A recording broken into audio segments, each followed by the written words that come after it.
All right, I'm gonna give a countdown. Three, two, one. Hello, everyone. Welcome to the Cafecito podcast of the National Puerto Rican Chamber of Commerce. My name is Ricky Santiago, and I am the local chapter president for the Louisville chapter of the National Puerto Rican Chamber of Commerce. And today, I'm joined by a dear friend, the president of the Kentucky chapter of the World Trade Center, Omar Ayyash. Omar, how are you today? Good, good. Thanks, Ricky, for having me here. It's a pleasure to be with you all. Amazing, amazing. Thank you for joining us and thank you for your time. Since we are on the Cafecito podcast, the first question I'm going to ask you is, how do you like your coffee? Well, that's a very difficult question to answer. There's, me coming in from the Middle East, I definitely like Turkish coffee. Okay. That's my top flavored coffee. But I got to tell you, when I was in college, my late friend Carlos from Puerto Rico Okay. used to make me Puerto Rican coffee and loved Puerto Rican coffee. I mean, it was like, I went literally to Carlos's house and not just me, it was like a zillion other friends would end up at Carlos's house and we would have Puerto Rican coffee with, the steamed milk and the Spanish kettle and all that. So, coming on this podcast brings a lot of good memories. Thanks for having me come on here and share with you this story about how I like my coffee. Yeah, amazing, amazing. We love to hear that. We certainly have a lot of coffee entrepreneurs that are members of the chamber. Um, but we're here to talk about World Trade Center, Kentucky, right? So I guess that's my first question. World Trade Center is a pretty well-known name. What can you tell us about World Trade Center and what sets World Trade Center Kentucky apart? Wonderful. Well, before I get into the details of the World Trade Center, Kentucky, and what have you, you got me thinking again about coffee, and the origins of coffee comes from Arabia, and Yeah, the Yemeni claim that they were the ones that founded coffee. The Ethiopians claim that the origin comes from there. But what's important, really, is the Arabs were the traders of coffee. They are the ones that started exporting coffee around the world. And this brings us to the discussion of what we do at the World Trade Center. So World Trade Center Kentucky has been around for more than 30 years. We simply grow trade. That's what we do. We help Kentucky companies and the surrounding region get involved in import and export. The story goes back to about 1988 when Toyota was just moving into Kentucky.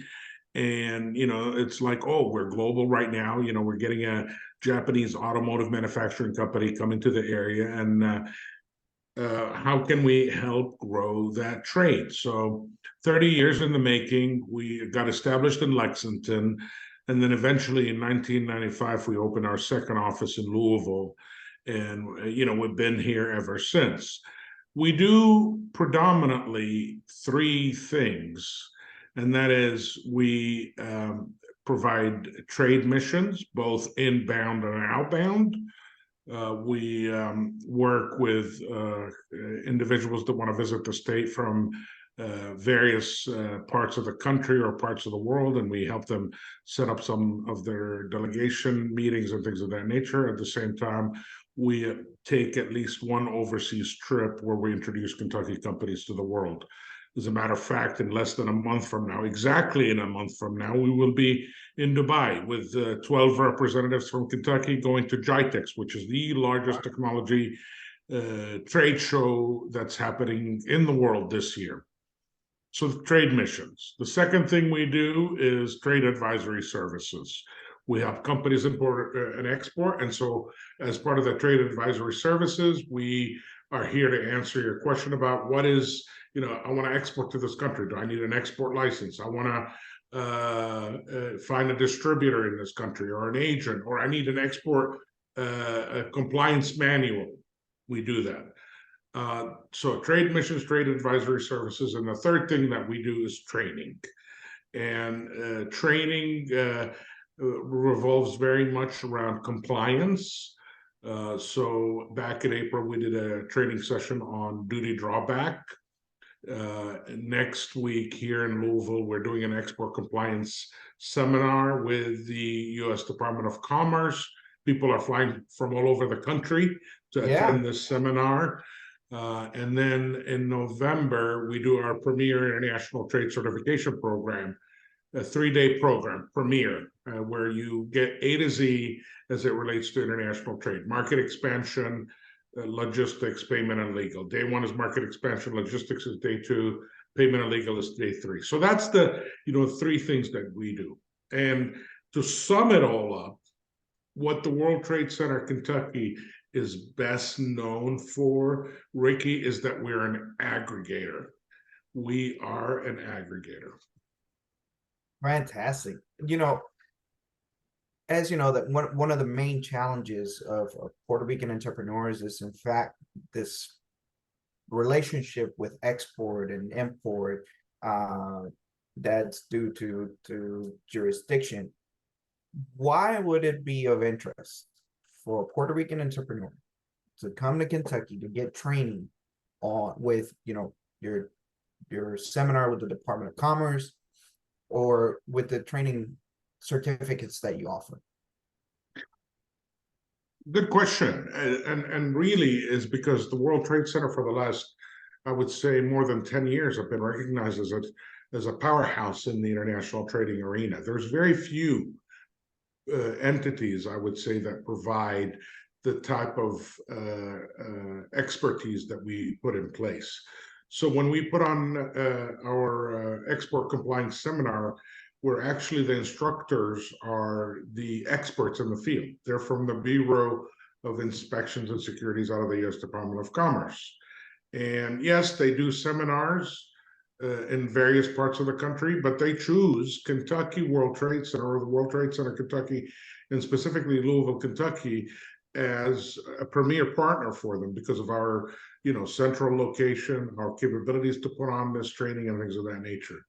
The same thing with the International Trade Certification Program.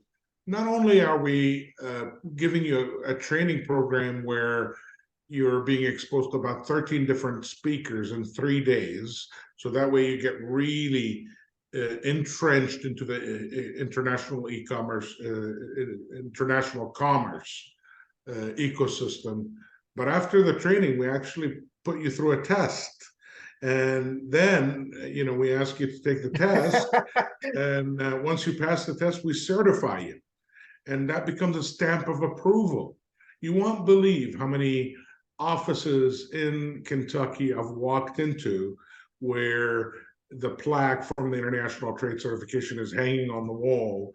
And the people are very proud of the fact that, hey, look, I'm an international trade practitioner. The World Trade Center trained me and certified me.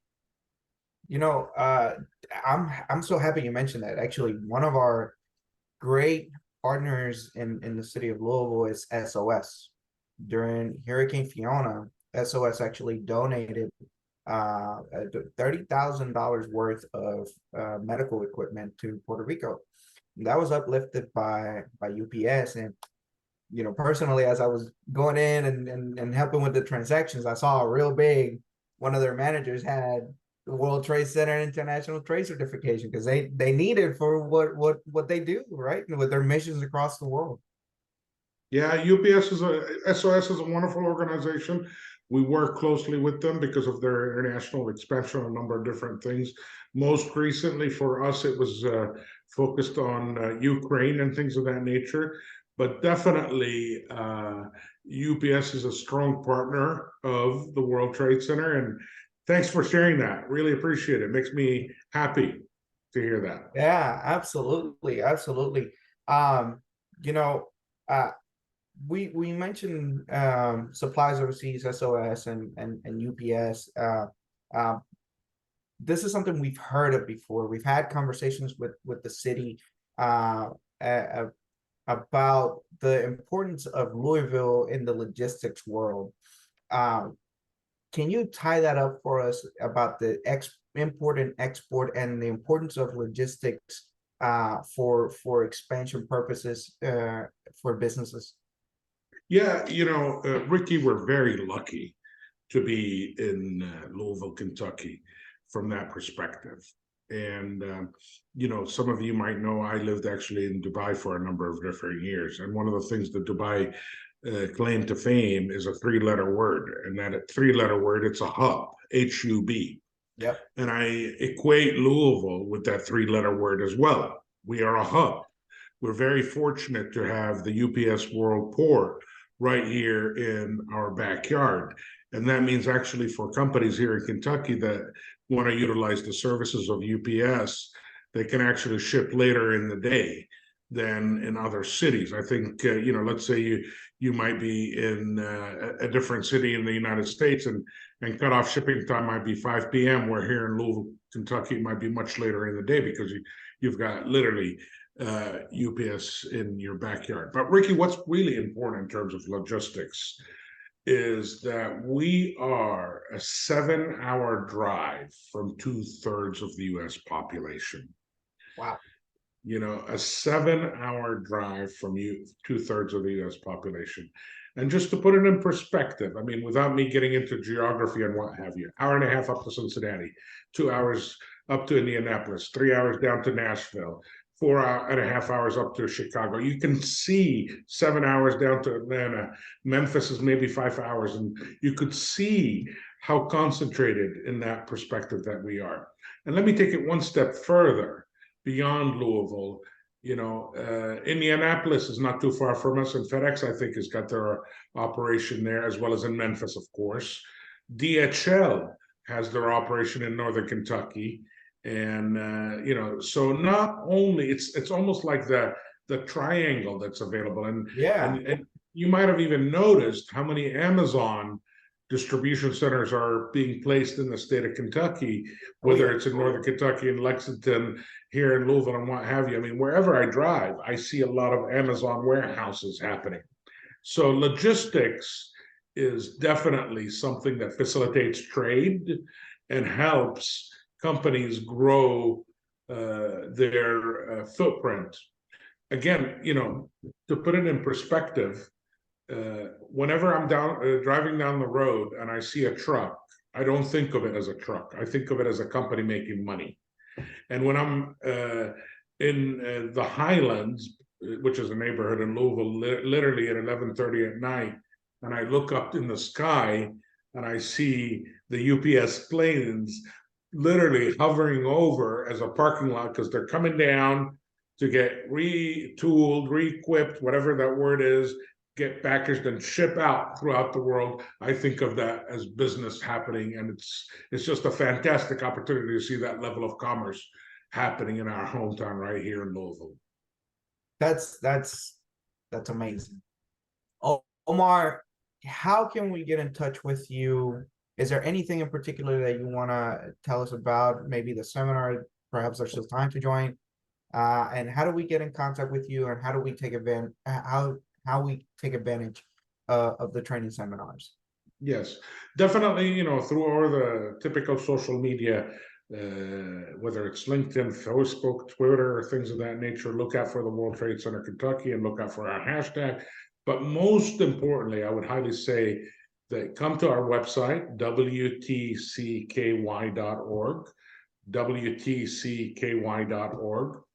And, check out our calendar of events. You're going to find out that, between now and November, we've got literally every week some level of activity going on. And most of it is either it's in compliance or helping you grow your career in international trade. So for the Puerto Rican businessman that's looking to expand their import and export operation, please consider joining our international trade certification program that's happening in November and beyond that. I think you've got great opportunities with all the different programs that we're lining up to create a true international trade ecosystem. And I just thought about something, and I got one last pitch maybe for you. Maybe stay, our community is pretty big in Florida. And, there's a difference in cost of doing business, right? Uh, what would encourage a Puerto Rican entrepreneur in Florida to maybe take a look at what Kentucky does? Well, I mean, in terms of economic development, we're booming. You have to remember, what is happening in the state of Kentucky right now. Our automotive industry is just, has gone through the roof.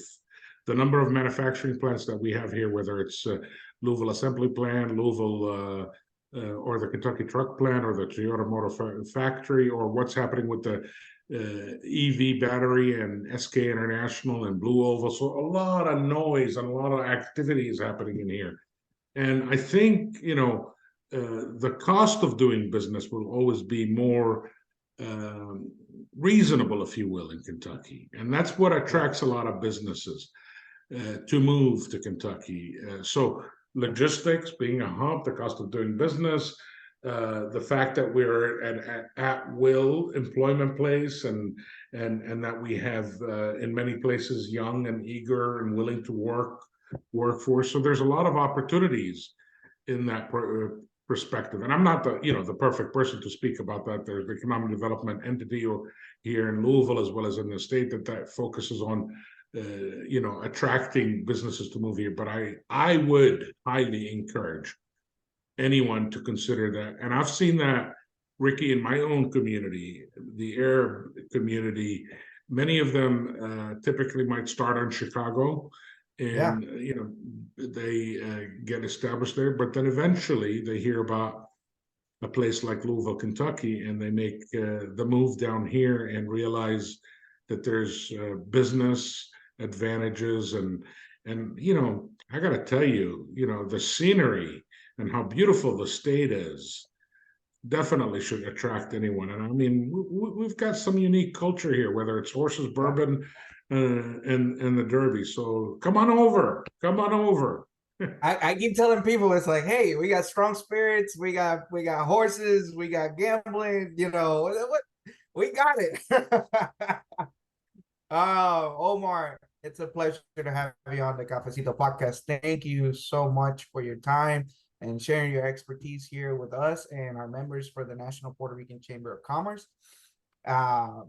Thank you once again. Thank you. My hats off to you. Thank you. And thank you guys for joining us in another episode of the Cafecito podcast. And you guys have a great day. Thank you.